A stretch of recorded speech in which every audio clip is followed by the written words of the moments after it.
So డాలర్తో పోలిస్తే Indian rupee బాగా పడిపోతుంది. ఈ రోజు వాల్యూ 90.15 దాకా ఉంది. సో దీంట్లో మేజర్లీ 4 క్వశ్చన్స్ ఆన్సర్ చేద్దాం. అసలు ఈ రూపీ వాల్యూ ఎందుకు ఫ్లక్చుయేట్ అవుతూ ఉంటుంది? పాయింట్ 1. పాయింట్ 2, దీనివల్ల మనకు లాభాలు ఏంటి?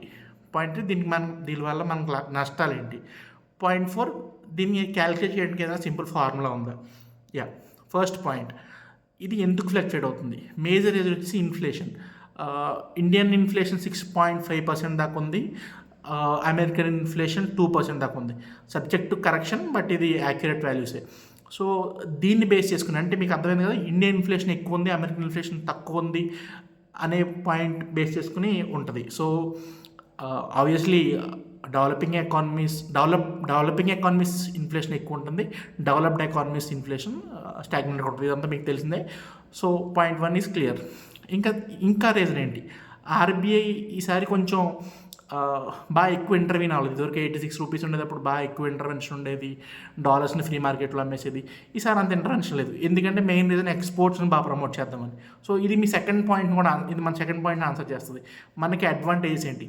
మేజర్ అడ్వాంటేజ్ ఏంటంటే ఎక్స్పోర్ట్స్ చీప్ అవుతాయి. సో ఎక్కువ ఎక్స్పోర్ట్స్కి ఎక్కువ కంట్రీస్ ఇంట్రెస్ట్ చూపిస్తాయి అనమాట. చైనా, వియత్నాం, ఇవన్నీ వాళ్ళ ఎక్స్పోర్ట్ని చీప్ చేస్తుంటే మనం కూడా చీప్గా ఇవ్వాలి కదా.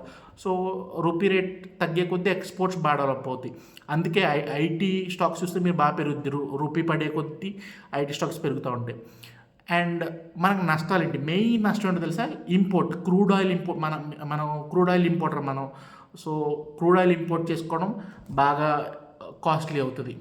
దానివల్ల ఇన్ఫ్లేషన్ మళ్ళీ కొంచెం పెరుగుద్ది, మళ్ళీ ఆర్బీఐ ఇంటర్వ్యూన్ అవుతుంది. ఇదంతా ఒక ప్రాసెస్. ఓకే, ఫోర్త్ పాయింట్, దీన్ని ఎలా క్యాలిక్యులేట్ చేయొచ్చు? ఒక సింపుల్ ఫార్ములా చెప్తా. మనం న్యూ రేట్ని ప్రెడిక్ట్ చేయాలంటే new rate is equals to current old rate into Indian 1 + Indian inflation by 1 + US inflation.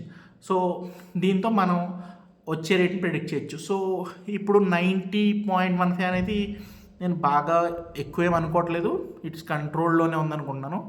Maybe వచ్చే ఇయర్కి 92.5 దాకా వెళ్ళొచ్చు అనేది నా ప్రెడిక్షన్.